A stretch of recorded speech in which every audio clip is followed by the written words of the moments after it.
Bonjour. Dans un film qu'a produit Mel Gibson dans les années 2000, qui s'appelle La Passion du Christ, on voit le Christ qui, à un moment donné, rencontre sa mère sur le chemin de croix. Et Mel Gibson rajoute une parole qui n'est pas dans l'Évangile, mais qui me paraît tout à fait réaliste. Il dit à sa mère « Voici que je fais toutes choses nouvelles ». Et c'est vrai, on ne s'en rend pas compte, mais à force de lire et de regarder l'histoire des martyrs à l'époque de l'Empire romain et de voir la cruauté qui est décrite dans les moindres détails, on se dit « ils exagèrent, ils racontent des choses qui n'ont pas eu lieu ». Et puis, à l'époque contemporaine, à la fin du 19e siècle, on voit la même chose qui se passe dans des terres païennes au moment où arrive le christianisme, avec des martyrs absolument analogues, où la cruauté des bourreaux est absolument indicible. Je voudrais raconter ici la vie d'un saint, un de ces saints africains. Ils sont encore peu nombreux en Afrique noire, puisque l'Afrique n'a été évangélisée qu'à la fin du 19e siècle. Il s'appelle Saint Noé Mawagali. Et son martyre est une véritable histoire de souffrance atroce. Et le récit avec les détails qui nous ont été rapportés par sa propre sœur, qui elle aussi est morte martyre un peu plus tard, parce qu'elle l'a suivi dans la foi catholique, eh bien, les détails qui sont racontés, je crois, nous permettront de comprendre aussi ce qui faisait que dans ces jeunes chrétientés, la ferveur était si forte qu'on n'avait pas peur de la mort. Mais d'abord, avant de raconter l'histoire de ce jeune homme qui est né en Ouganda en 1851 et qui est mort à peu près dans la trentaine, après l'arrivée des missionnaires en 1886, il me faut raconter le contexte. Le contexte, c'est tout simplement l'animisme.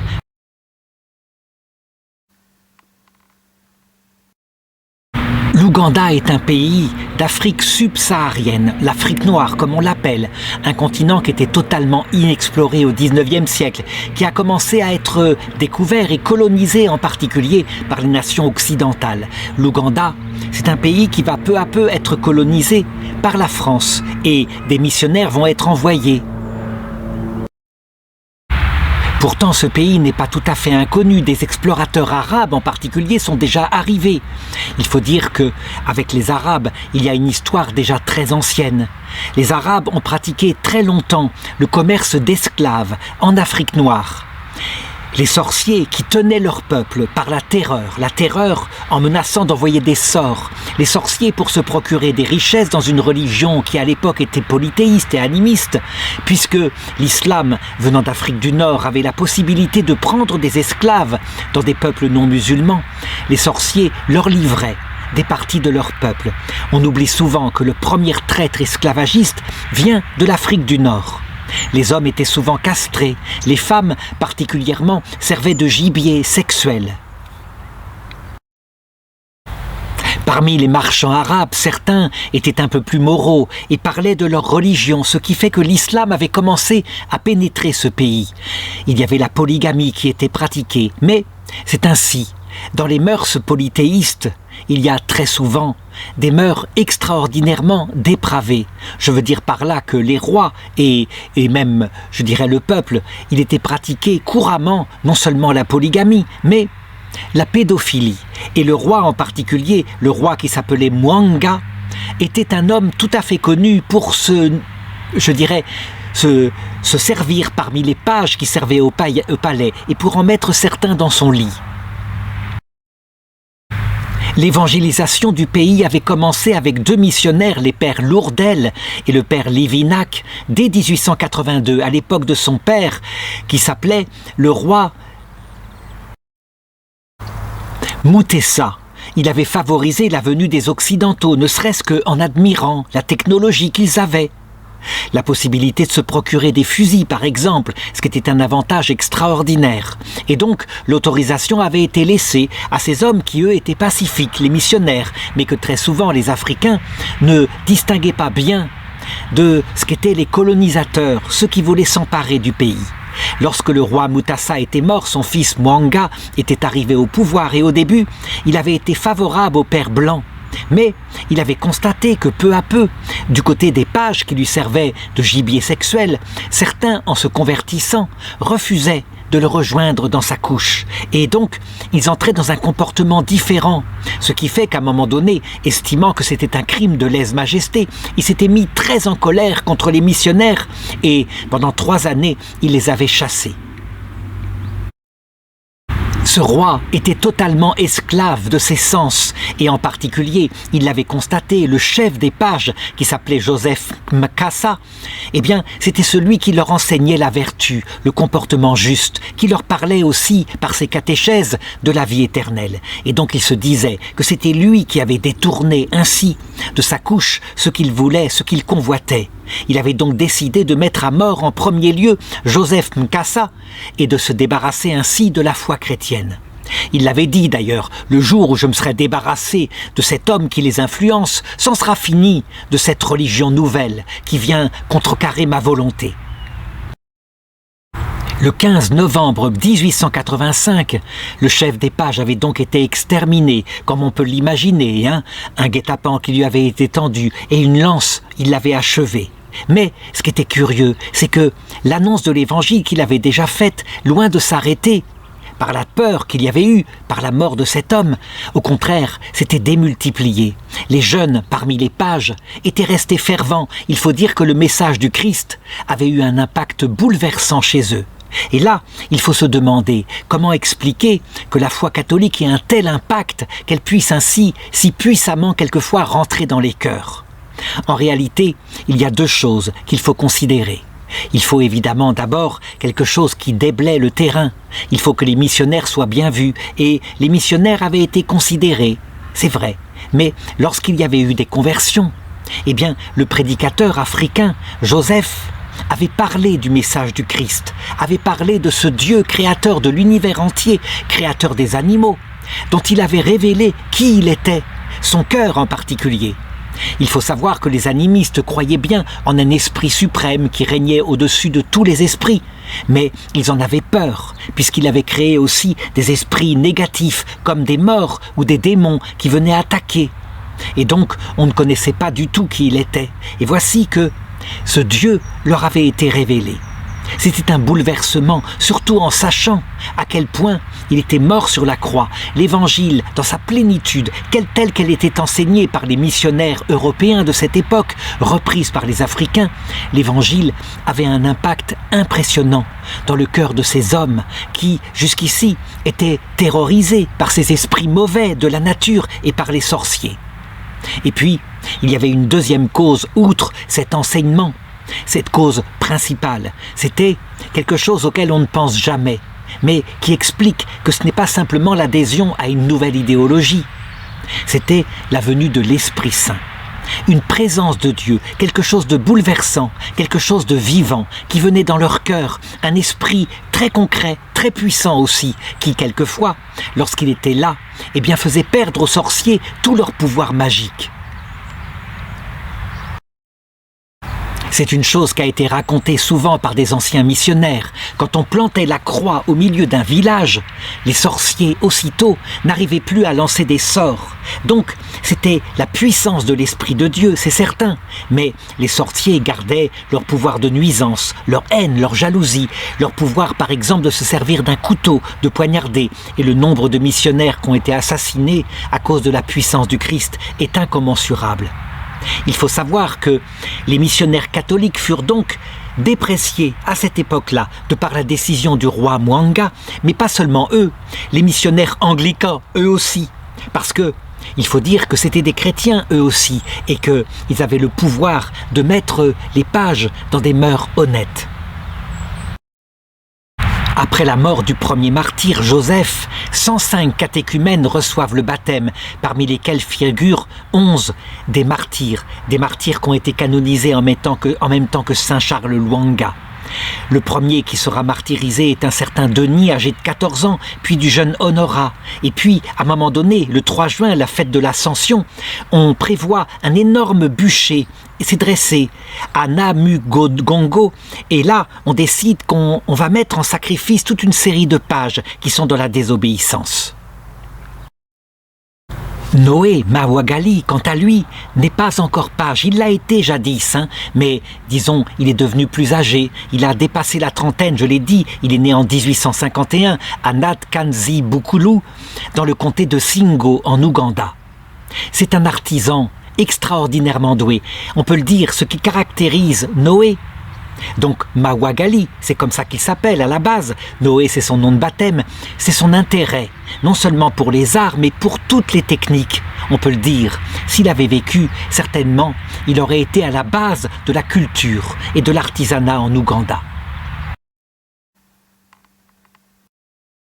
Son père est un animiste et lui, il dit toujours à la famille, il ne faut pas se convertir à cette nouvelle religion, c'est s'attirer des ennuis, il faut se fondre dans la population. Il s'appelle Moussakli et sa mère s'appelle Mémé.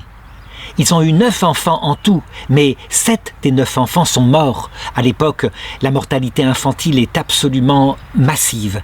Seul lui, Mawagali, et sa sœur Munaku survivront jusqu'au temps de la persécution, donc en 1886. Pendant longtemps, son père eut une charge importante auprès du palais du roi, le père du roi Mwanga. Il devint même à un moment donné chef adjoint de la garde. Et puis, son fils bientôt devint célèbre, et dès l'âge de 15 ans, il fut d'abord page au palais. Il était beau, il était joyeux, il était poli, il était considéré comme courageux, travailleur et surtout intéressé par tous les arts. En particulier, il va développer un des arts qui est, je dirais, les plus utiles à cette époque-là, l'art de la poterie. Et il est doué, et il développe des techniques qu'il apprend, des techniques même qui sont importées depuis l'Occident. Il fabrique des plats en faïence, des jarres, des cruches, des casseroles, des bols, des tuyaux. Bref, sa renommée est si importante que très vite, il devient le potier officiel du palais royal. Non seulement il est curieux et ingénieux, mais il est inventif. Il va se servir de la technique apprise chez des Arabes et aussi chez les Européens et l'améliorer, lui donner son propre style. Très vite, ayant fait le tour de cet art-là, il se lance dans d'autres choses parce qu'il est curieux de tout, et en particulier le tannage des peaux. Là-dessus aussi, il devient célèbre. Quand on étudie son caractère, on a l'impression presque de se retrouver en Égypte antique à l'époque de Joseph. Joseph, le petit-fils d'Abraham, qui devint à un moment donné le vizir du pharaon et qui entreprenait tout, s'intéressait à tout. On a sans doute reconnu, on a pu identifier qui il était. Sans doute Aménophis, fils d'Apou, le vizir du pharaon Aménophis III, le précepteur de son fils Aménophis IV. En tout cas, on voit à peu près la même chose, la même intelligence pratique. À un moment donné, évidemment, pour un homme si curieux de tout, il entend parler de cette nouvelle religion et donc il quitte le palais du roi. Il s'attache à un certain Mathias Kalemba Mulumba qui lui est devenu chrétien et il se fait enseigner la religion chrétienne. Il veut connaître tout ce qui est là, il le sait, il le pense. C'est finalement la sagesse qui permet de savoir ce qu'on fait sur la terre. Il est conquis par cette nouvelle religion, il y croit, il s'inscrit au catéchisme et après avoir fait le tour, posé ses objections, il demande à recevoir le baptême, qu'il reçoit le 1er novembre 1885, avec un groupe de 22 autres catéchumènes.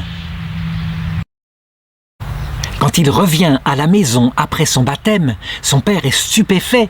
Il ne porte plus les amulettes animistes qui sont là et qui servent à se protéger des esprits mauvais.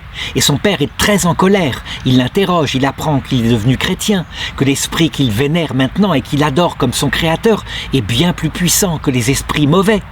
Mais son père, quant à lui, pense que ça ne peut lui attirer que des ennuis et que d'autre part, les esprits puissants de la nature et les sorciers pourront lui envoyer des sorts. En tout cas, très vite, après la mort de son père, son influence auprès de sa mère va être très grande et aussi auprès de sa sœur survivante. Et elles deux, elles vont le suivre dans la conversion. Sa mère elle-même, qui est vieillissante, va demander le baptême et sa jeune sœur aussi. Elle va d'ailleurs prendre le nom de Valérie et sa sœur, qui restera fidèle au-delà des persécutions, est aussi baptisée et elle devient religieuse catholique sous le nom de sœur Marie-Mathilde. Je l'ai dit tout à l'heure, c'est à elle que nous devons des détails sur le martyre de son frère, qu'elle estimait être un saint. Lors de son baptême, Mawagali a pris comme nom Noé. Noé, donc celui avec l'arche de Noé, c'est ainsi qu'il s'appelle maintenant, et sa foi est totale. Il croit, et c'est ce qu'il travaille le plus. D'ailleurs, tous les martyrs de l'Ouganda, on peut dire, c'est le même portrait. La certitude de la vie éternelle. Tout d'un coup, la science de ce qui se passe à l'heure de la mort, la rencontre avec le Christ, la venue de la Vierge Marie, tout cela a éveillé chez eux comme un univers de joie. Et ils sont très proches, en particulier quand les missionnaires reviennent après 3 ans d'exil, ils sont très proches des récits qu'ils leur font des saints de l'Antiquité. Mais en attendant, la persécution est toujours en train de s'étendre. Quant à lui, toujours intéressé avec sa nature curieuse de tout, Noé, il essaye d'apprendre maintenant auprès des Occidentaux à lire et à écrire. Dans les livres, en effet, il le devine, il y a toute une science, tout quelque chose, un univers fantastique qu'il pourra apprendre par lui-même. Ce goût qu'il avait, qu'il a gardé jusqu'ici, a fait que les évêques africains, après qu'il ait été canonisé, l'ont déclaré patron des journalistes, de la presse, des écrivains, des imprimeurs et des artistes africains. Oui, il y a là un modèle, et il faut espérer que d'autres suivront l'exemple de Saint Noé. En tout cas, la persécution, je l'ai dit, s'étend, et lui, ça ne lui fait pas peur, bien au contraire. Il y a beaucoup de jeunes qui sont morts martyrs déjà, et qui sont morts dans la joie, certains qu'ils allaient rencontrer le Christ. C'est étonnant, quand on lit les récits de ces martyrs, de voir la même joie rayonnante qu'on voit, par exemple, chez Sainte Félicité, chez Sainte Perpétue, qui sont certaines que la mort est un mauvais moment à passer, mais que, de l'autre côté, tout d'un coup, s'ouvre l'univers et la rencontre avec le Christ. Ça fait, et on s'étonnait, qu'ils affrontaient les lions, ceux qui les dévoraient dans les cirques romains, avec une joie qui n'était pas feinte, un courage qui dépassait celui des gladiateurs les plus courageux. En tout cas, le lundi 31 mai 1886, on voit bien que la persécution s'étend. Vers 7 heures du matin, Noé Mawagali se trouve avec Mitiana dans la maison de Luc Banabakundi, qui a été lui-même arrêté quelques jours plus tard avec Mathias. Et je dirais, il y a à ce moment-là toute une police venant du roi qui cherche partout les chrétiens. Une liste a été établie. Celui en particulier qui gère le plus la persécution contre les chrétiens est un certain Mungano, qui lui-même a un fils qui est devenu chrétien, à sa grande colère, qui d'ailleurs sera martyr à son tour. Il ne pourra pas l'empêcher de donner sa vie, alors qu'il l'avait enfermé pour l'empêcher qu'il soit tué. Toujours est-il que le légat royal porte une liste, et sur cette liste, il y a Mawagali.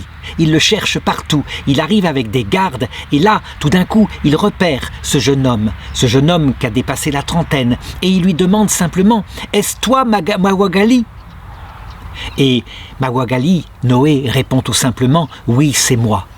Et alors, aussitôt, sans autre forme de procès, sans qu'on ait cherché autre chose, sans qu'on ait cherché à ce qu'il s'explique, aussitôt il est frappé par le maître des tambours royaux qui lui plonge une lance directement dans le dos.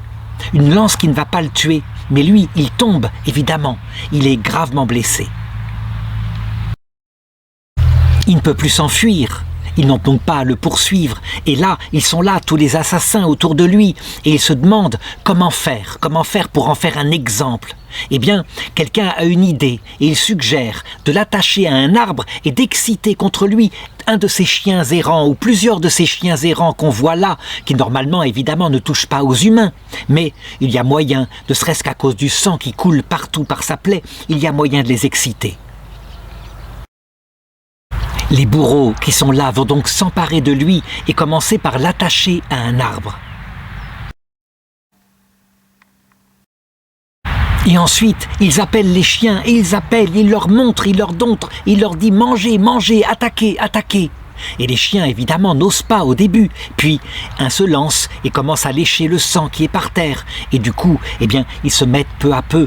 Ils se lancent et ils mordent et ils enlèvent des morceaux de ses pieds et de ses jambes. Son martyre va durer ainsi très longtemps. Le soir, il est encore vivant.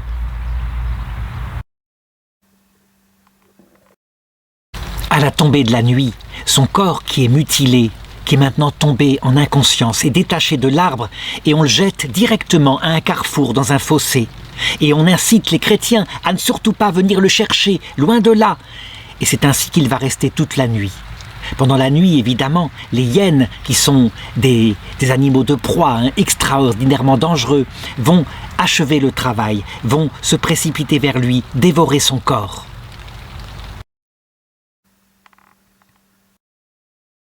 L'histoire de son martyre, de la grande souffrance, de l'offrande qu'il faisait alors qu'il était encore agonisant, des prières qui montaient vers Dieu, est devenue célèbre dans tout l'Ouganda et jusqu'en Europe. Le 6 juin 1920, le pape Benoît XV décide de le béatifier et donc de faire qu'en Ouganda, on puisse le prier comme un protecteur depuis le ciel. Mais ça ne suffit pas. Manifestement, Dieu veut en faire un modèle pour toute la chrétienté, au point que le pape Paul VI, le 18 octobre 1964, décide de le canoniser. Ça veut dire de le donner comme modèle pour l'humanité entière. La canonisation a lieu à Kampala et l'arbre, une partie de l'arbre en tout cas, sur lequel il avait été attaché, donc plus de 80 ans plus tôt, était encore vivant, était là, était resté comme une sorte de mémorial. Un tombeau magnifique est construit en l'honneur des 3 saints que sont Mathias Kalemba, Luc Banabakunti et Noé Mawagali.